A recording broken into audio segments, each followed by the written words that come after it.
প্রশাসন জবাব চাই।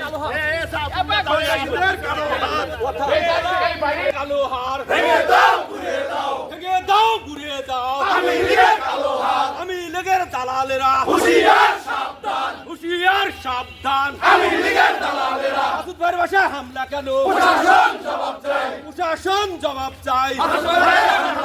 মাসুদ ভাইয়ের কিছু হলে চলবে আগুন ঘরে ঘরে, চলবে আগুন ঘরে ঘরে। মাসুদ ভাইয়ের কিছু হলে আমি লীগের দালালেরা হুঁশিয়ার সাবধান, হুঁশিয়ার সাবধান। আমি লীগের দালালেরা, আমি লীগের দালালেরা হুঁশিয়ার সাবধান। আমি লীগের কালো হার ভেঙে দাও, ঘুরিয়ে দাও, ভেঙে দাও, ঘুরিয়ে দাও। আমি লীগের কালো হার। মাসুদ ভাইয়ের বাসায় হামলা।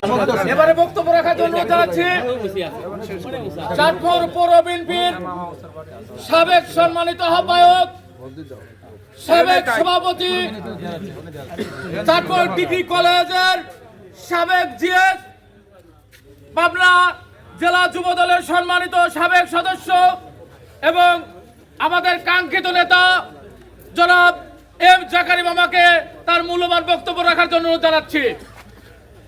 বিসমিল্লাহির রহমানির রহিম।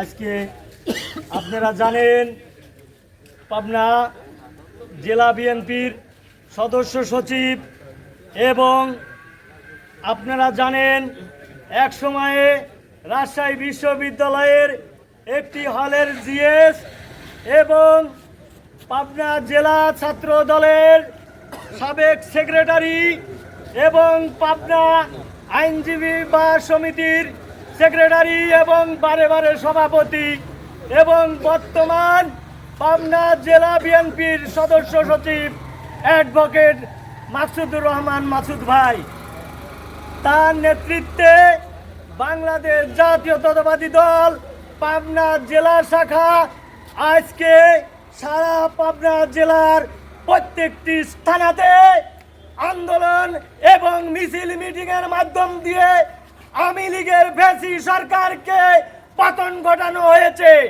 প্রিয় সাথী ও বন্ধুরা আমার, সে কারণে মাসুদ খন্দকার আজকে বাংলাদেশ জাতীয়তাবাদী দলের মনোনয়ন প্রত্যাশী।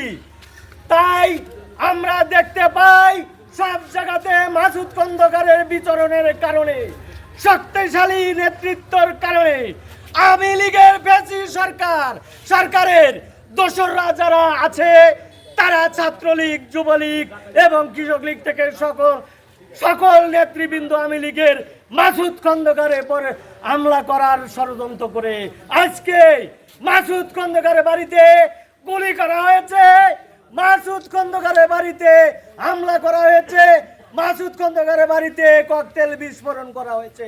বন্ধুরা আমার, আমি বলতে চাই, প্রশাসনের কাছে আমি বলতে চাই, এই ফ্যাসি সরকারের দোসররা মাসুদ খন্দকারের বাড়িতে হামলা করার জন্য যারা হামলা করেছে তাদেরকে অতি সত্বর তাদেরকে আইনের আওতানোর জন্য আমি বিশেষভাবে আহ্বান জানাচ্ছি।